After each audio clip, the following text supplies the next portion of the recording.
எந்த சட்னி அரைச்சாலுமே ஒரு ஸ்பூன் அளவுக்கு மிளகாய் பொடி சட்னியில் சேர்த்து போட்டு சாப்பிட்றவங்கள பற்றி உங்களுக்கு தெரியுமா? தெரிஞ்சால் கமெண்ட்டில் சொல்லுங்கள். அப்படிப்பட்டவங்களுக்காகவே இந்த கருப்பு உளுந்த மிளகாய் பொடியை கண்டுபிடிச்சிருப்பாங்க போல.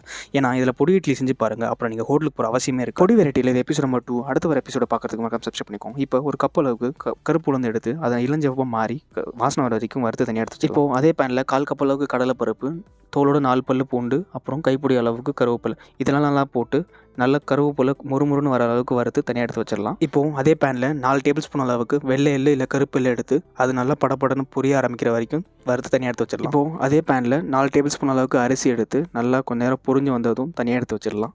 இப்போது நம்ம இன்னொரு பேனில் தேவையான அளவு எண்ணெய் சேர்த்துட்டு காரத்துக்கு ஏற்ற மாதிரி நீங்கள் வரமிளகாய் சேர்த்துக்கலாம். இந்த வரமிளகாயோடு நம்ம பெருங்காயத்தூளும் போட்டுட்டு நல்லா வரமிளகா முருகலாக வருகிற வரைக்கும் வறுத்துட்டு தனியாக எடுத்து வச்சு ஆற வச்சிடலாம். இப்போ ஆற வச்சது எல்லாமே நம்ம ஒரு ஜாரில் போட்டுட்டு கடைசியாக உப்புக்காக தேவையான அளவு உப்பு சேர்த்துட்டு இதை நல்லா மையாக அரைச்சி எடுத்தோம் அப்படின்னா அமர்க்கலமான பொடி ரெடி. செஞ்சு பார்த்துட்டு எப்படின்னு சொல்லுங்கள்.